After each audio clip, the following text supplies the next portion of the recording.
Tengan muy buenas tardes a todos ustedes en este 11 de octubre de 2020. Vamos a recapitular un hecho importante que se dio en nuestro territorio hace un centenar de años, en los cuales se vislumbró la aparición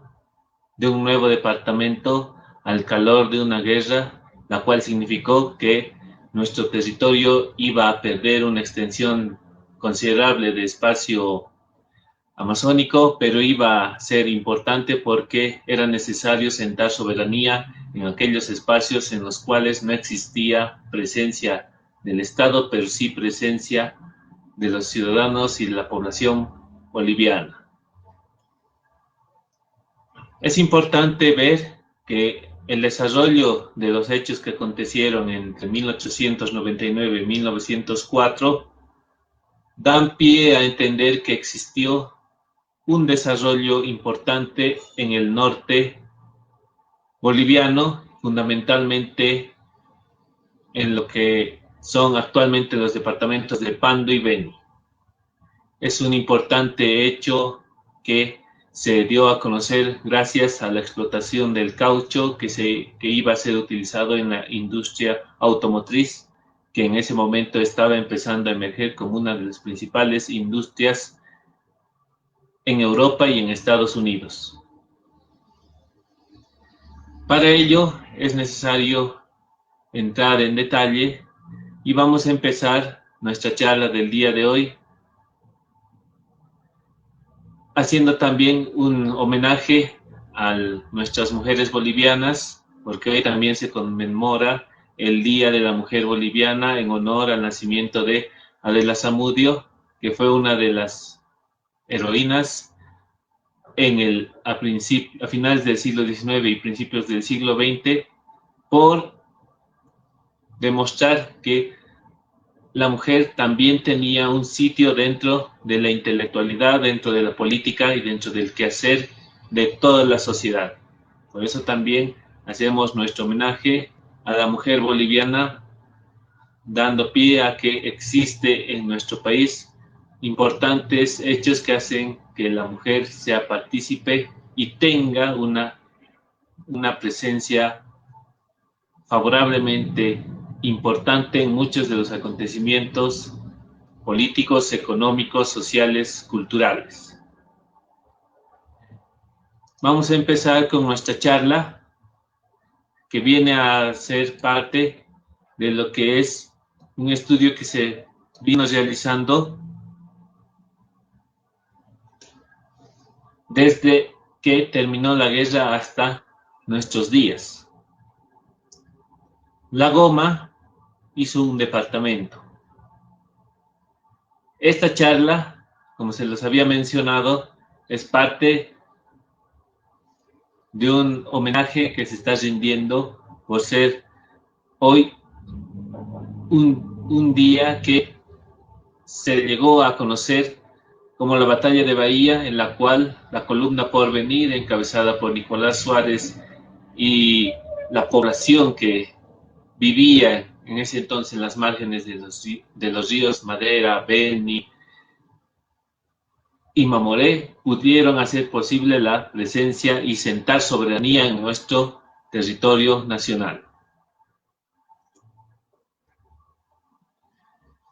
Vamos a empezar con unos pequeños antecedentes que vienen a significar un importante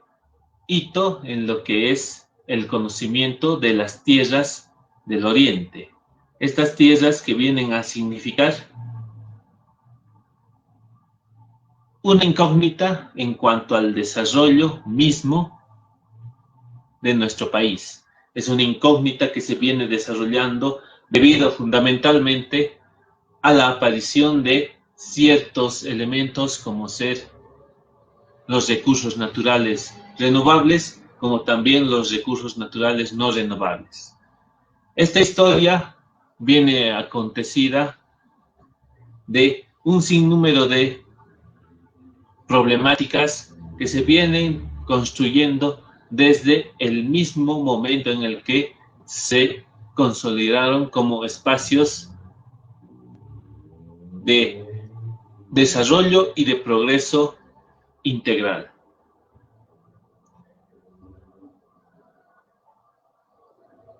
El actual departamento de Pando viene a ser un departamento en el que, si nos retrotraemos a lo que es la historia prehispánica, existieron ya importantes asentamientos poblacionales que vienen a ser los primeros asentamientos dentro de nuestro espacio geográfico. Son los primeros asentamientos poblacionales en cuanto a las migraciones que hubieron desde la confluencia del Amazonas, y posteriormente va a haber asentamientos poblacionales dentro de lo que era el departamento de Santa Cruz desde la confluencia del río Paraguay y el río de la Plata. Pero es menester y necesario hacer hincapié en que los primeros asentamientos poblacionales están en los departamentos de Pando y Beni. Quiere decir ello que los primeros habitantes que tuvieron una primaria civilización o primeras culturas habitacionales fueron y estuvieron entronizadas en lo que es la cuenca del río Amazonas. Esto hacia 20.000, según las datas de los restos arqueológicos encontrados, hacia 20.000 años antes de Cristo a 15.000 años antes de Cristo. Ello hace presumir que existe un desarrollo muy importante de lo que es una paulatina migración de los asentamientos poblacionales hacia las confluencias de los ríos y de las nacientes fluviales, en este caso de la cordillera de los Andes. Es muy importante también hablar de que los asentamientos poblacionales prehispánicos hacen posible entender cómo también se configuró el espacio altiplánico boliviano y el espacio de los valles septentrionales de Bolivia. Tuvieron que pasar muchos años hasta que tuviera una primera vista de la importancia que iba a ser Pando, el actual departamento de Pando, y el Beni, fundamentalmente cuando existe el proceso de la colonización y la conquista. Este proceso que se iba a hacer importante desde que los españoles y los portugueses sientan su presencia en las costas del Atlántico y en las costas del Pacífico. Por ello es que se entiende que existe una importante visión de la historia a partir de la búsqueda de El Dorado. Esa leyenda que hicieron circular en el siglo XV y en el siglo XVI, que significaba encontrar la ciudad del oro, encontrar el famoso territorio de Zipán, que no era otro que el imperio japonés, pero que no había sido tal, sino que cuando llegaron los colonizadores se encontraron con otro tipo de culturas y de civilizaciones, pero de igual manera tenían su visión y su particular interés en encontrar la tierra de El Dorado. Y es por eso que existen importantes avances y reconocimiento de los espacios de la cuenca del río Amazonas, de lo que va a ser la Amazonía, de los llanos, de los mojos, en cuanto a los departamentos de Santa Cruz y Beni. Va a haber una primera gran descripción de estos espacios, dotándoles de importantes características como ser los recursos forestales, los recursos agrarios, pero fundamentalmente difíciles en cuanto a su acceso y en cuanto a su domesticación como fundamento económico de los conquistadores y colonizadores. Va a transcurrir el siglo XVI y XVII y nos vamos a encontrar con misiones religiosas que se van a encargar de internarse en lo que es la selva amazónica y van a tener los primeros encuentros y conocimiento de las poblaciones tribales, las poblaciones nómadas, las poblaciones de los grupos étnicos que pervivían y perviven hasta el siglo XX de una manera primitiva. Este encuentro dará pie a que se conformen misiones jesuíticas, fundamentalmente en el espacio del departamento del Beni, en lo que son los llanos de los Mojos, pero también se va a tener cierto tipo de avances en cuanto a la confluencia de los ríos Madre de Dios, río Mamoré, río Beni, río Itenes, y se va a llegar a conocer de manera descriptiva todos estos espacios hasta lo que es el río Amazonas y el encuentro con los colonizadores portugueses. Estas misiones van a hacer posible un particular conocimiento de este espacio que lo van a denominar un espacio salvaje, un espacio bárbaro, debido fundamentalmente a las tribus étnicas que eran belicosas y no estuvieron dispuestas a ser ni colonizadas ni esclavizadas, ya sea de acuerdo al tipo de colonizador que estaba llegando. En este caso, ya cuando se viene lo que es el proceso de la independencia y la formación de la República, tenemos que hacer hincapié en que cuando en 1825 se llega a configurar y crear nuestro país, Bolivia, la naciente república, tiene que sentar soberanía en sus fronteras, porque ya no va a ser una colonia que va a depender de la monarquía española y del Estado español. Va a tener que sentar soberanía de acuerdo a sus esfuerzos y en cuanto a un aparato administrativo coherente con su realidad geográfica. En ello, tenemos que hacer hincapié en que en 1825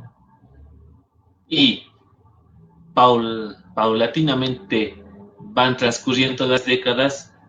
el Estado como aparato administrativo va a tardar en tener presencia en los espacios donde no existía una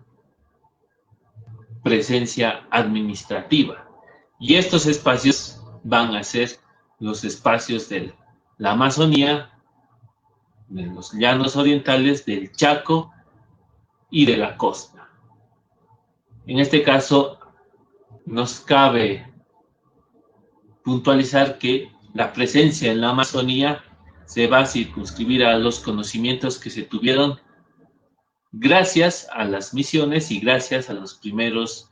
exploradores españoles que intentaron descubrir el Dorado. Por ello es que van a existir importantes misiones explorativas ya en lo que es la República, en el siglo XIX, pero va a tardar en hacer presencia el Estado. Va a tardar en hacerse presente el Estado en cuanto a demarcar oficinas administrativas de comercio, en cuanto a la consolidación de un espacio militar, o sea, con la avanzada de fortines y de centros militares para controlar el espacio. Y además, y es muy importante recalcarlo, la presencia económica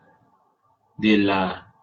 oligarquía boliviana, de la naciente oligarquía boliviana, no va a tener mucho interés en los espacios de la Amazonía hasta que empiece a vislumbrarse lo que es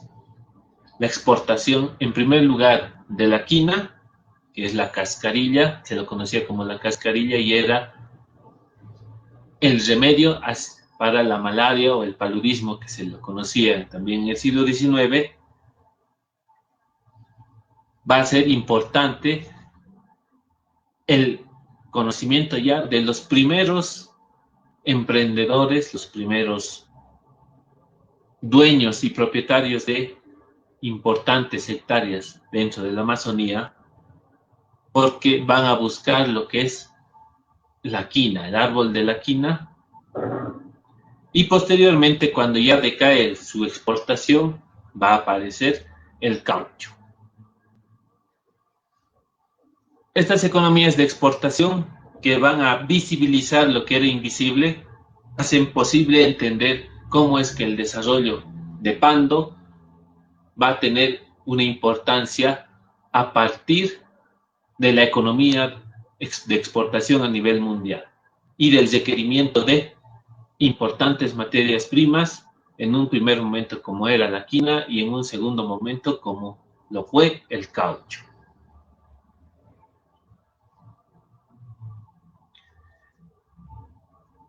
Hay que hablar para ello de lo que es el caucho. El caucho, que es la resina del árbol del caucho, esta resina que se iba a utilizar para transformarla en látex, y en goma, iba a servir para la industria automotriz y para un sinnúmero de industrias que estaban surgiendo en Europa y en Estados Unidos.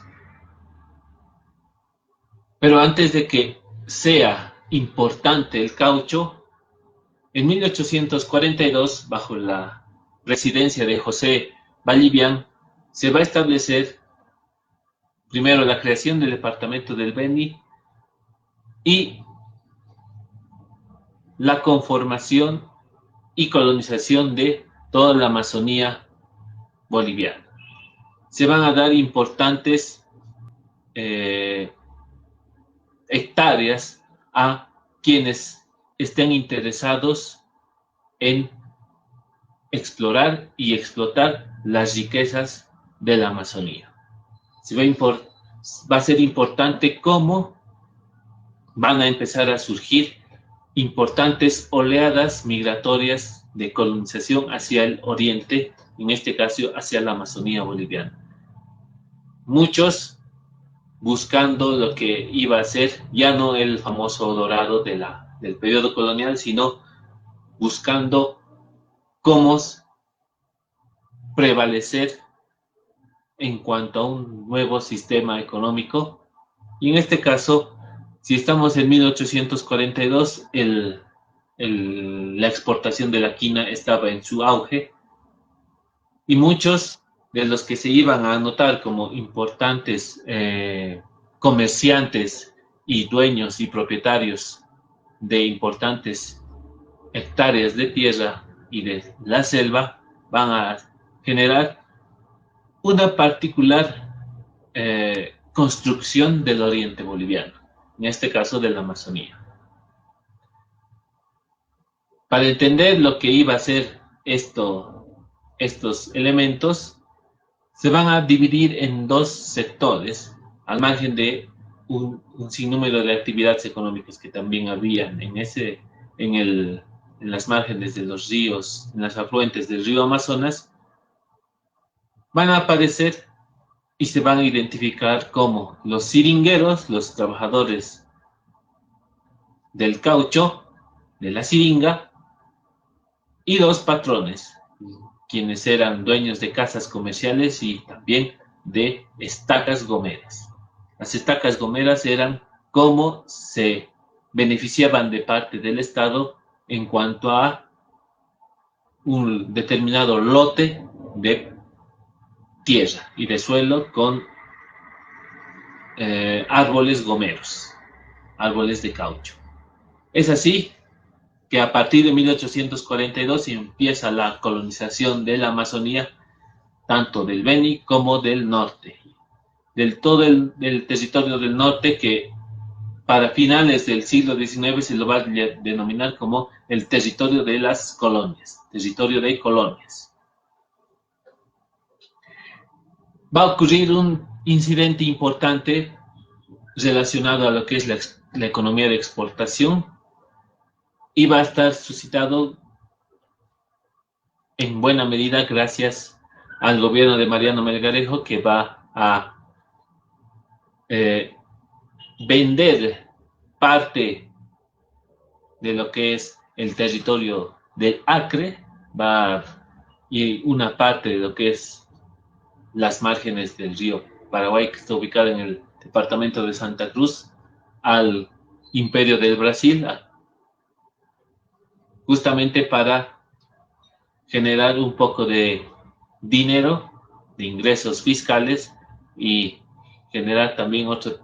tipo de gastos para el gobierno boliviano. Pero es así que en el gobierno de Mariano Melgarejo en 1866 se conoce la primera cesión de territorio a favor del Imperio del Brasil en el norte, en el territorio norte de Bolivia. Pasado este fenómeno va a transcurrir lo que es, ahora sí, la economía de exportación como una salvación para la Amazonía. Una salvación que viene a ser parte de lo que estaba transcurriendo a nivel mundial. Las economías de exportación eran la base de todo el territorio latinoamericano, porque de ello devenía en la configuración de importantes plantaciones e industrias que se iban construyendo en América Latina. En este caso hay que hablar de que el caucho, la goma, generó importantes casas comerciales e importantes casas exportadoras de este recurso. Y ante ello nos encontramos a un personaje muy importante que fue Nicolás Suárez, el rey de la goma. Este ciudadano cruceño, porque nació en Santa Cruz, de niño se fue a vivir al departamento del Beni, y cuando ya fue adulto empezó a construir su imperio, primero como un comerciante, el cual empezaba a generar importaciones de elementos que hacían posible la vida dentro de las fluviales de los ríos de la Amazonía y del Oriente, y además su familia se encargó de tener concesiones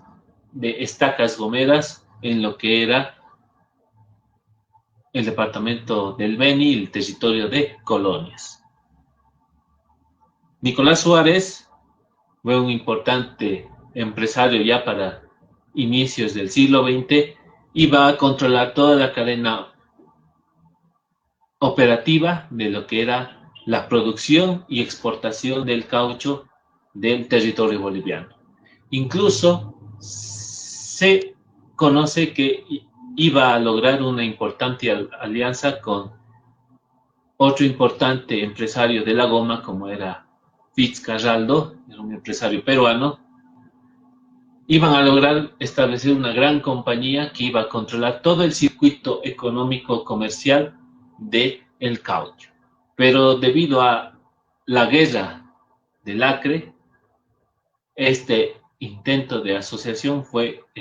no fue posible, pero sí se conoce que estuvo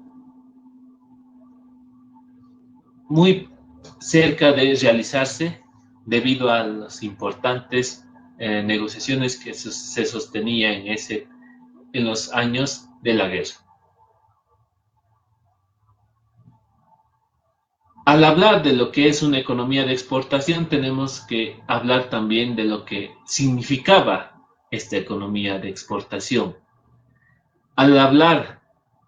del mismo término y concepto de exportación, tenemos que hablar de que existía importantes intereses en cuanto a una materia prima, lo cual generaba un desconocimiento y un desinterés de lo que significaba ya sea la cultura o las culturas que prevalecían en el sector y también del, de la casi nula relación que había hacia los trabajadores. Una relación de patrón y obrero, pero que hacía posible que en términos marxistas existiera una explotación y un pago deficiente por los servicios prestados.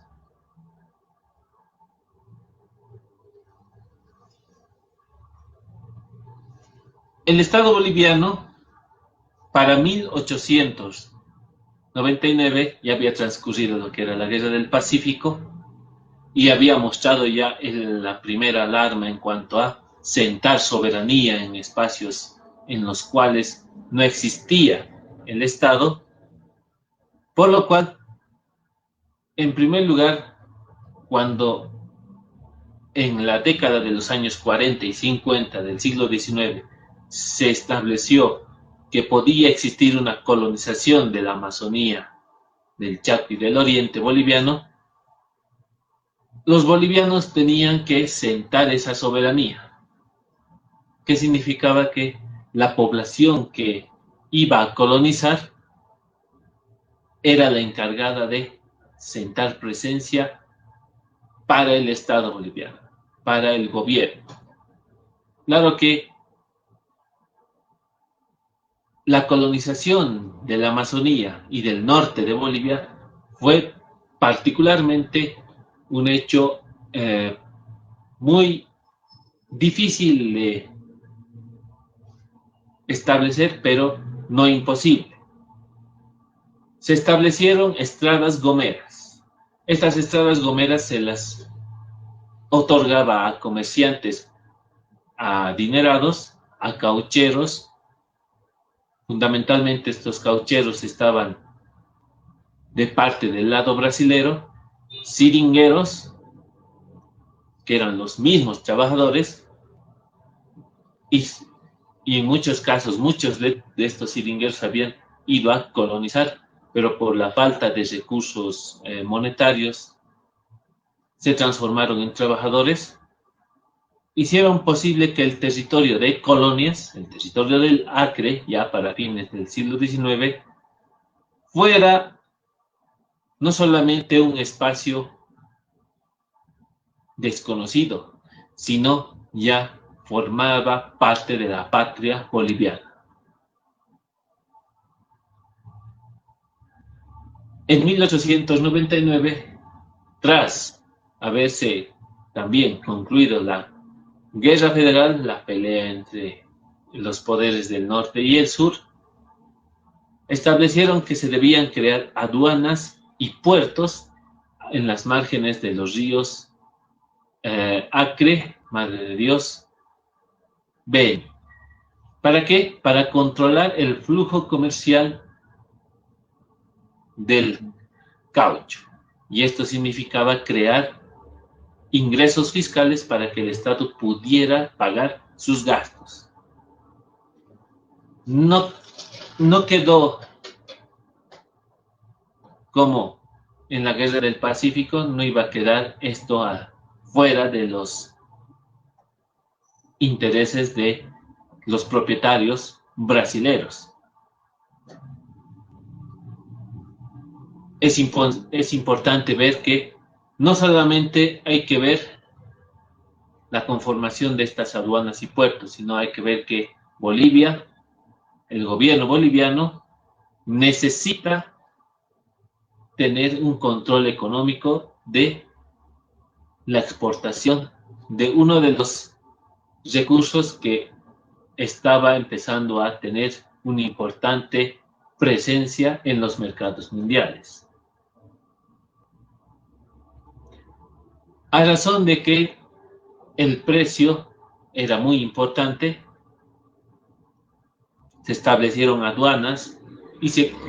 fundaron puertos. En este caso hay que hablar de Puerto Alonso, Puerto Acre, Puerto Bahía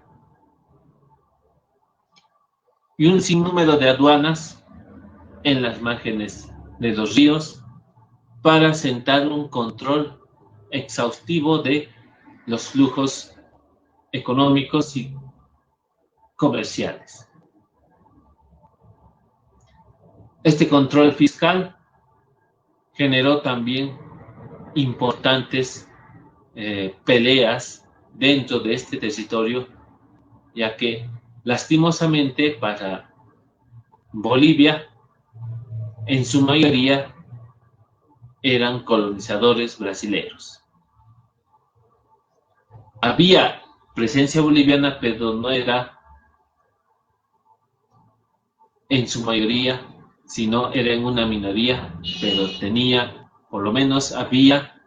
presencia. Se habla alrededor de un 60-70% de brasileños frente a un 30-40% de bolivianos. Ya en lo que fueron las estadísticas de mediados del siglo XIX, se entendía que buena parte de la población boliviana del Oriente, y en este caso de la Amazonía,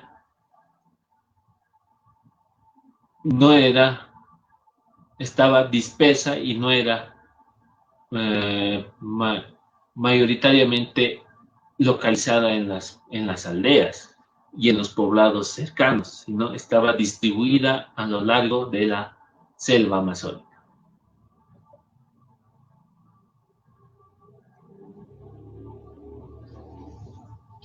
Como el Estado quiere generar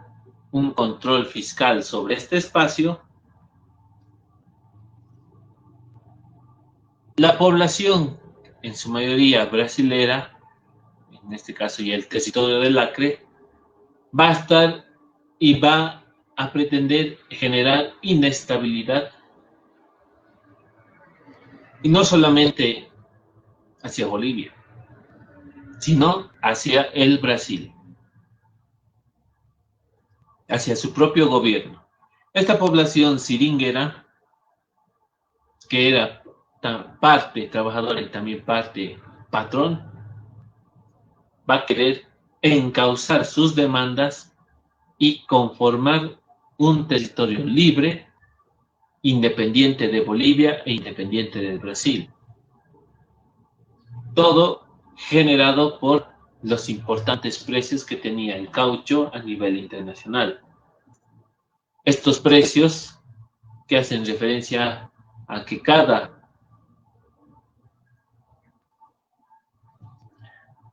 barco, en este caso cada barco de vapor que llevaba goma, caucho, tenía un valor aproximado de 1 millón de libras esterlinas. Para esa época, 1 millón de libras esterlinas generaba importantes sectores acomodados, y además podía generar un desarrollo sine qua non en torno a la exportación y el comercio de una diversidad de elementos que eran necesarios para el trabajo en las estacas gomeras. Es así que desde 1899 empiezan a surgir revueltas y alzamientos contra las autoridades. Estas revueltas y alzamientos hacen posible entender que no solamente nuestro territorio, sino también en lo que era la parte brasilera, existía interés separatista. Este interés separatista e independentista hizo posible la conformación, entre comillas, de un Estado acreano, un Estado libre y soberano. Este Estado libre y soberano, que estaba conformado por trabajadores, o sea, siringueros y caucheros, patrones con sus trabajadores, tenían como fin tener el control de la exportación y producción del caucho a nivel amazónico. Y para ello hay que hablar de que surge a partir de 1899 la famosa Guerra del Acre. La Guerra del Acre, que va a significar para Bolivia una derrota y una afirmación que nuestro Estado es incapaz de sentar soberanía en sus fronteras más alejadas, y para los territorios en pugna, en este caso los territorios del Acre, mostrar que existía una difícil relación en cuanto a materias primas, trabajadores y patrones. Es así que tenemos que va a existir la toma de Puerto Alonso, también conocido como Puerto Acre, por parte de estos separatistas brasileros,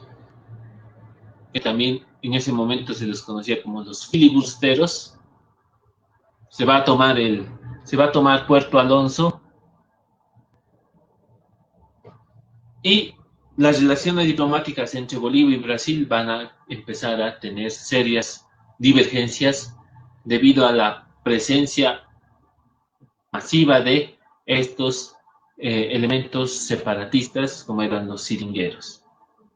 Se tiene que hablar de que esta guerra, sin querer, se transformó debido a que nuestro gobierno quiso poner un control en este espacio, pero lastimosamente la población no estuvo de acuerdo. Por lo tanto, había que generar un nuevo tipo de control, y en este caso fue mandar tropas al norte.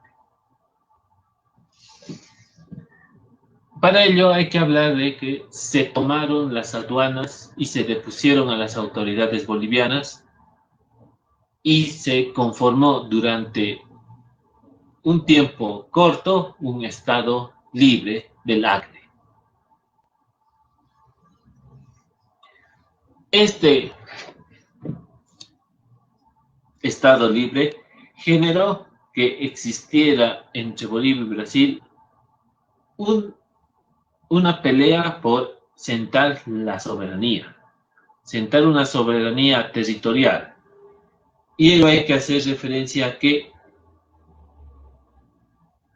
en el 14 de julio de 1899 se tomó Puerto Alonso a la cabeza de José Gálvez Rodríguez de Arias, y ello generó que en el Brasil, en el gobierno del Brasil, se tuviera que también mandar tropas para apaciguar estos intentos secesionistas de parte de los siringueros y caucheros.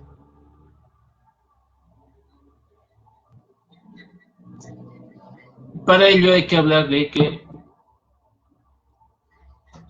existían muchos intereses en torno a lo que era el caucho, debido a sus importantes precios en el mercado internacional.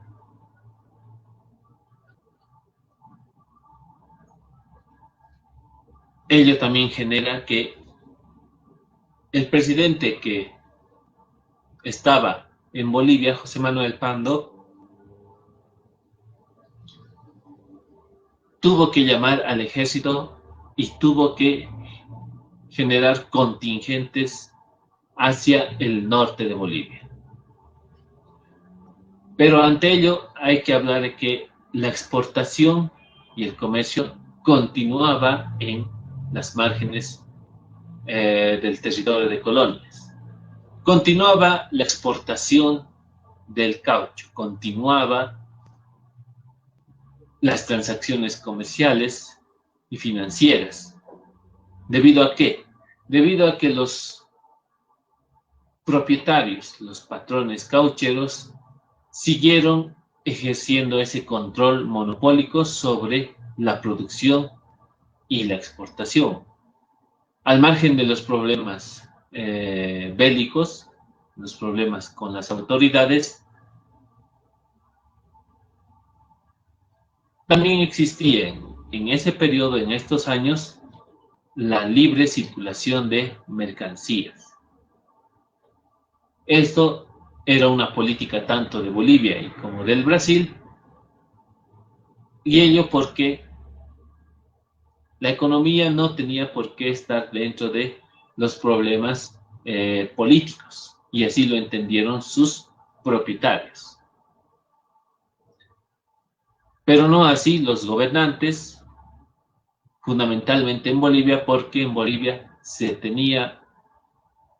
en mente de parte del gobierno que debía existir un control exhaustivo sobre todo tipo de producciones. Por ello es que José Manuel Pando configura un contingente militar que va a tardar en llegar al teatro de operaciones debido a la falta de caminos y de conocimiento de cómo era el territorio de colonias, cómo era la Amazonía. En los diarios que existen sobre este proceso, sobre estos acontecimientos, el contingente boliviano, militar boliviano que partió de la ciudad de La Paz, llegó una tercera parte hasta el teatro de operaciones bélicas. ¿Debido a qué? Debido a la enfermedad, debido a la falta de recursos de aprovisionamiento hídrico y alimenticio, y también a cómo se fue mostrando la Amazonía para los soldados, en este caso para el ejército y las tropas. En algunos diarios que se tienen como referencia, se menciona que los que fueron a la Amazonía, los que fueron al norte, no regresaron más por que la selva se los comió. En términos simples, la selva acabó con las fuerzas de las tropas bolivianas, sin haber hecho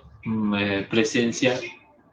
sin haber luchado contra los separatistas brasileños.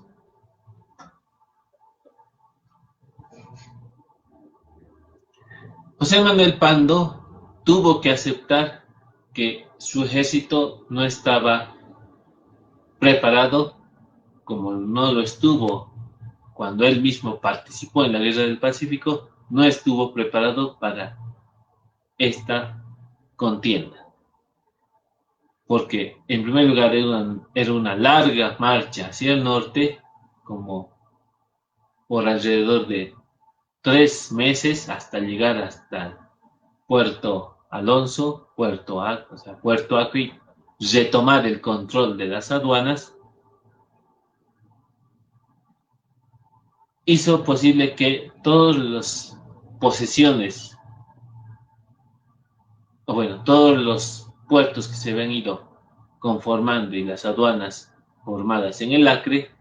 pertenecieran, o bueno, estuvieran en manos de los propietarios brasileños, los caucheros y de sus trabajadores.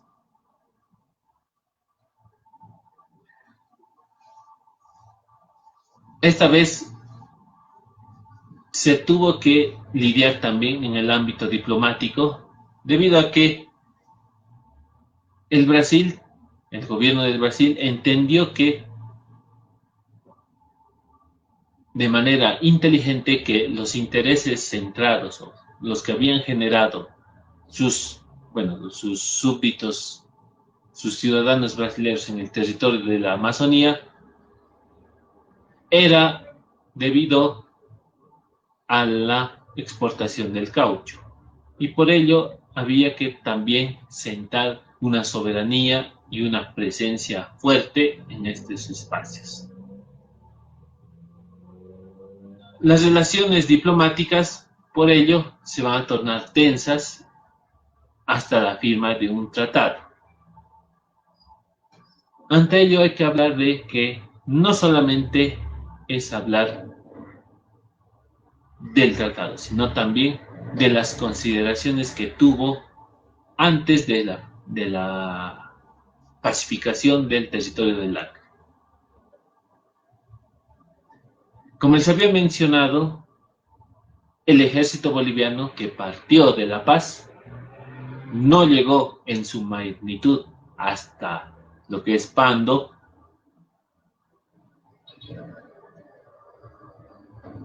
y tuvo que hacer una coalición con las fuerzas bolivianas, con las milicias bolivianas que se habían logrado organizar. Y ante ello hay que hablar de la importante figura de Nicolás Suárez. En muchos de los juicios que se hacen, o sea, juicios desde la historia, en este caso desde la historia ideologizada desde ciertos sectores, se entiende que los empresarios no pelean por su patria, sino pelean por sus intereses. Pero a decir de ello, Nicolás Suárez hace ver que no una generalidad que los propietarios, los empresarios, solamente peleen por sus intereses, sino también pelean por su sociedad, en este caso también por su suelo. Y Nicolás Suárez, junto a sus hermanos y a los propietarios caucheros bolivianos, llegan a conformar una importantes fuerzas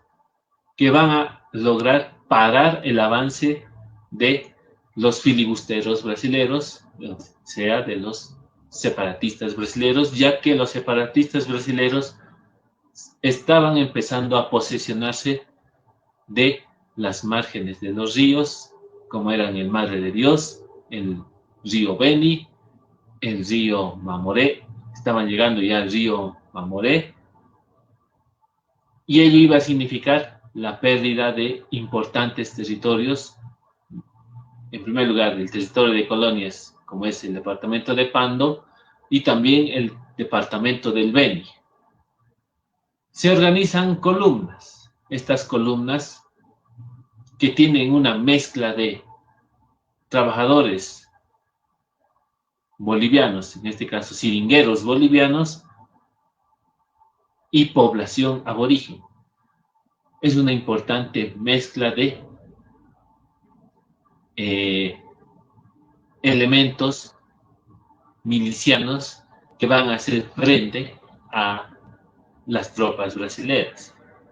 Estas columnas van a ser muy importantes para parar el avance brasileño, ya que el ejército boliviano, cuando llega, en primer lugar llega diezmado y en segundo lugar desconoce cómo es el accionar en el área selvática amazónica. Y ante ello ya tenemos que hablar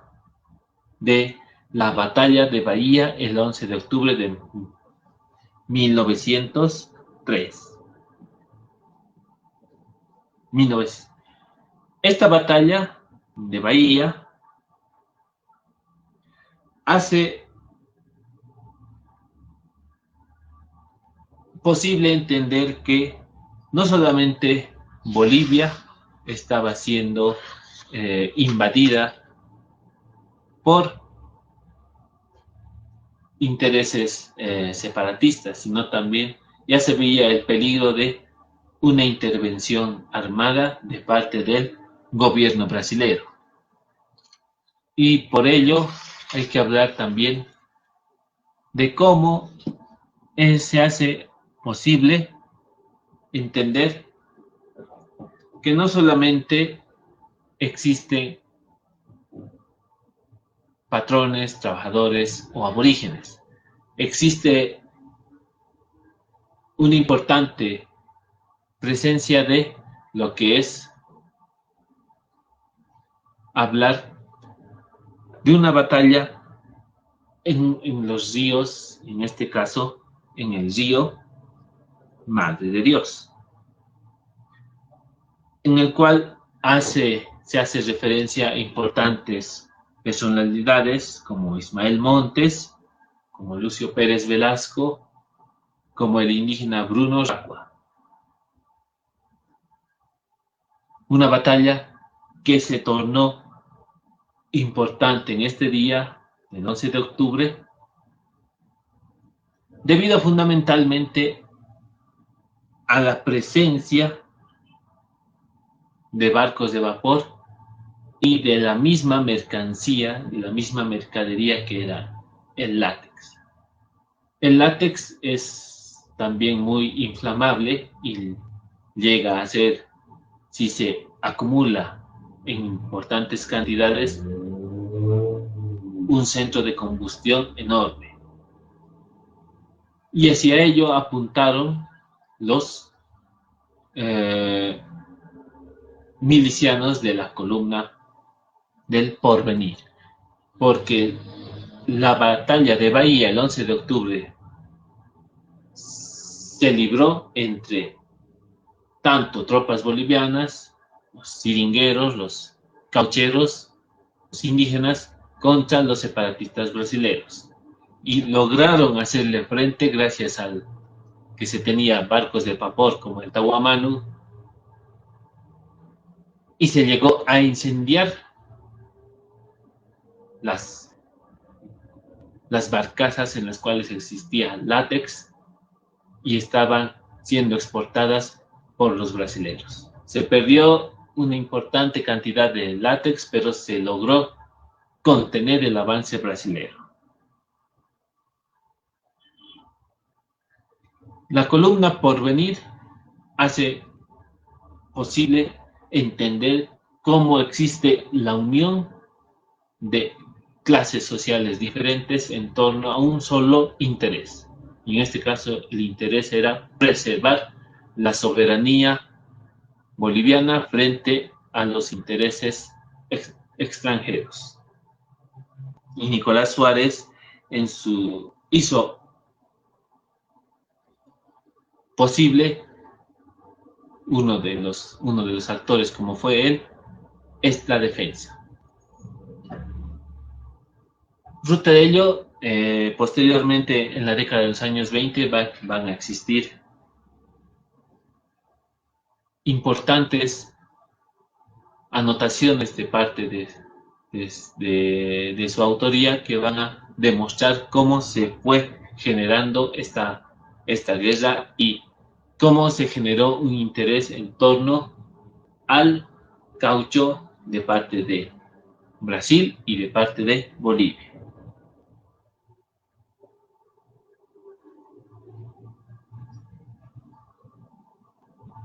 La batalla de Bahía había significado la consolidación del espacio boliviano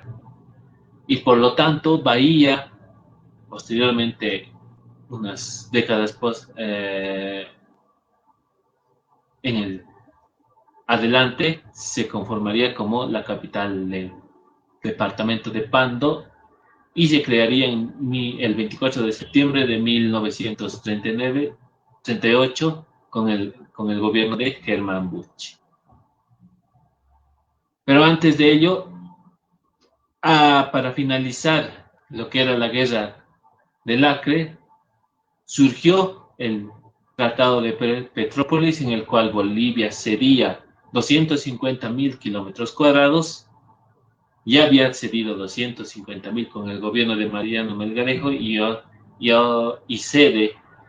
por el tratado otros 250.000 kilómetros cuadrados, lo que significa la pérdida total de todo lo que es el Acre Gomero, pero no va a significar, no va a ser óbice para que los empresarios como Nicolás Suárez siguieran teniendo el control de los circuitos comerciales, al margen de que existiera ya una nueva soberanía en cuanto a los espacios perdidos. Es así que el Tratado de Petrópolis, al margen de que significó una pérdida territorial, se compensó a nuestro país, en este caso al Estado boliviano, con 2 millones de libras esterlinas,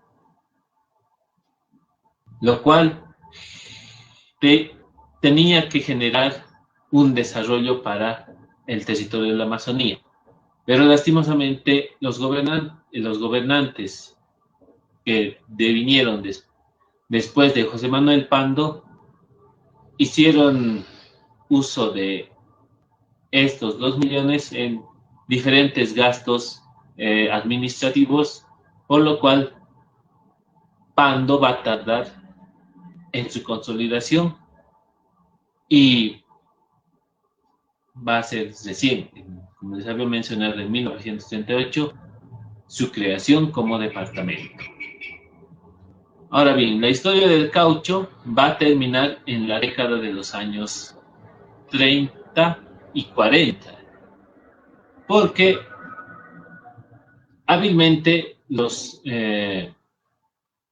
compradores de caucho, que eran ingleses y estadounidenses, tenían la certeza de que se podía domesticar el árbol del caucho y podía sembrárselo en otros espacios para aminorar sus costos, lo cual efectivamente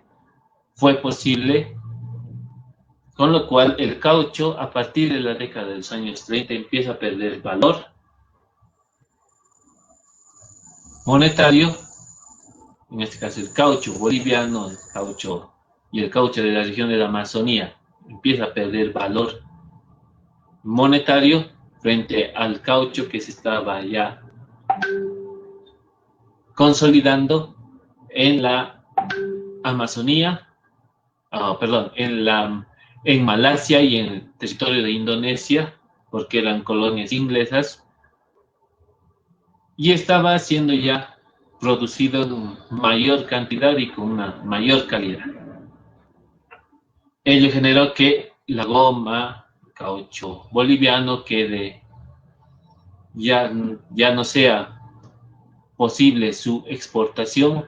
y se vaya quedando cada vez más rezagado,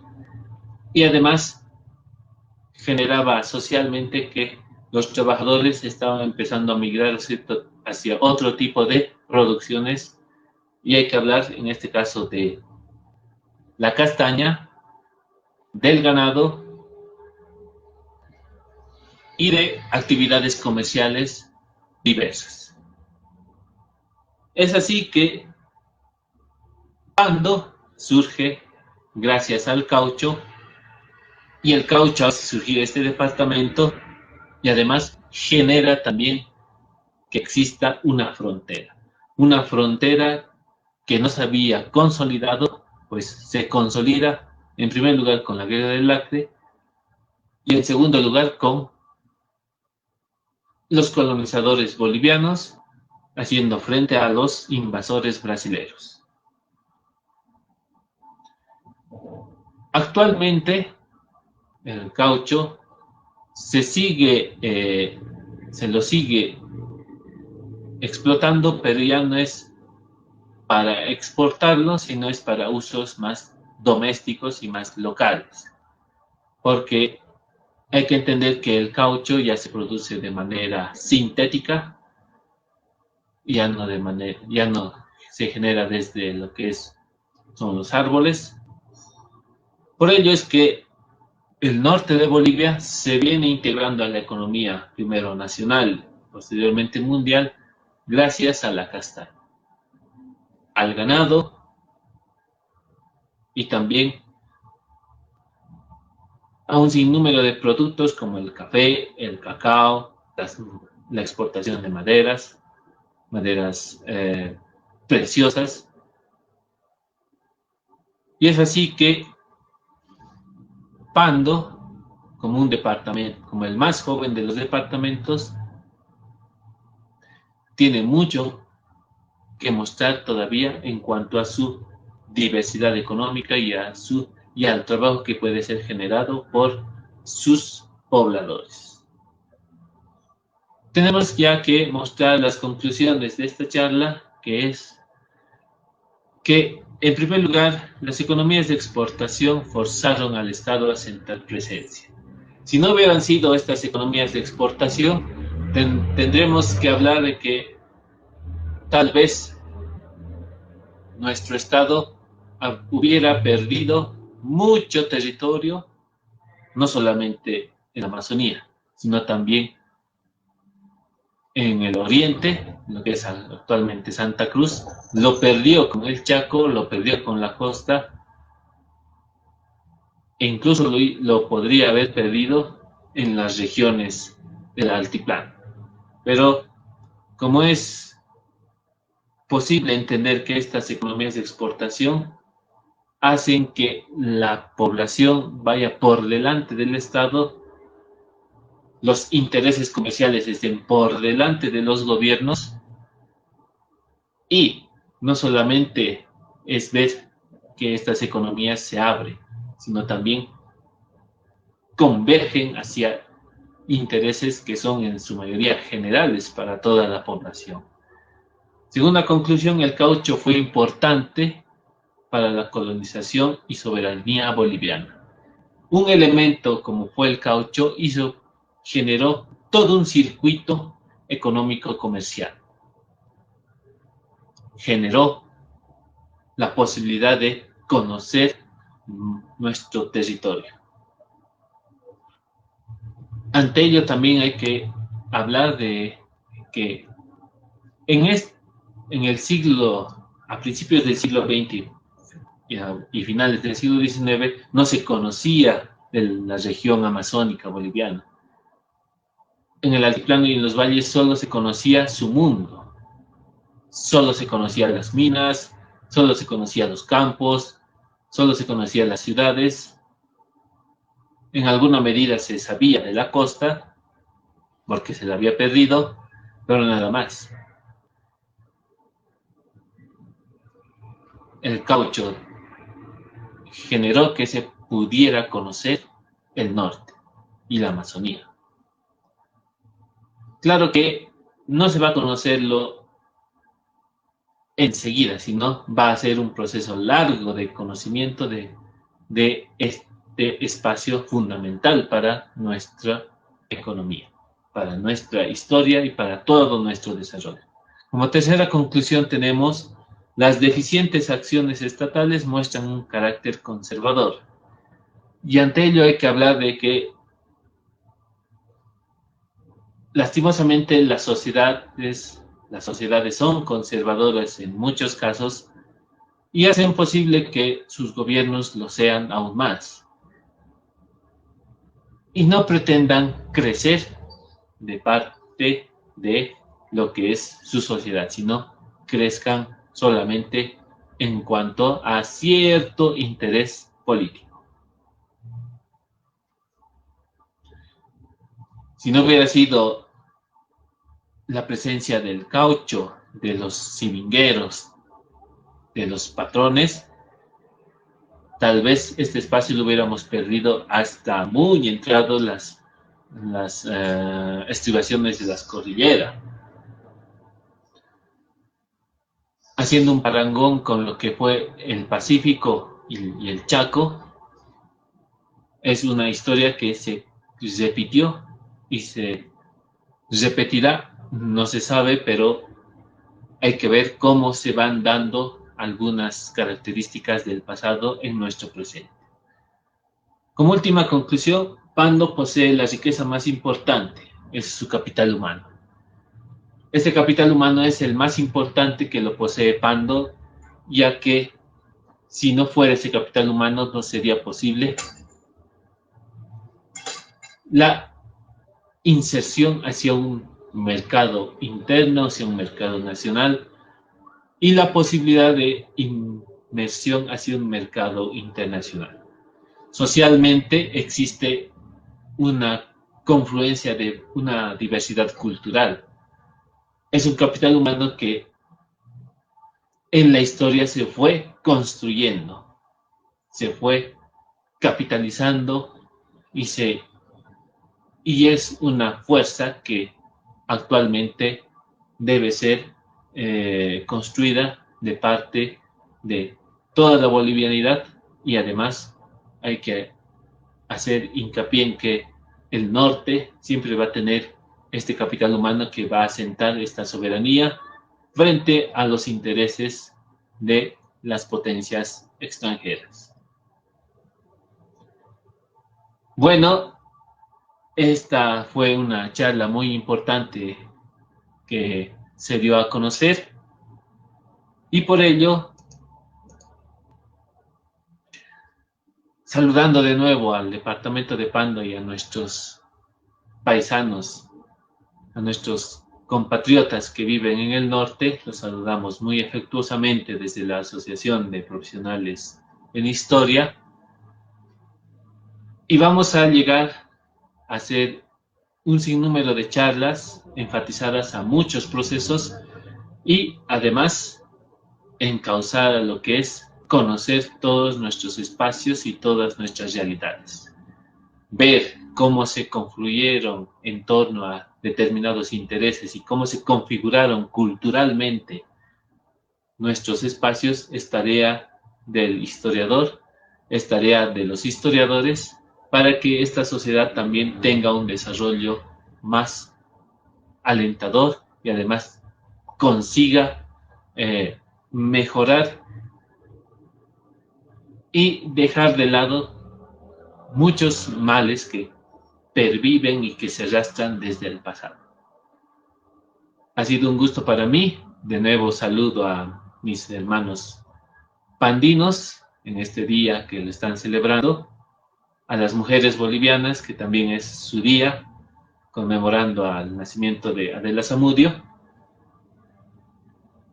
Y les invito a que sigan viendo nuestras charlas, que son muy enriquecedoras, además abren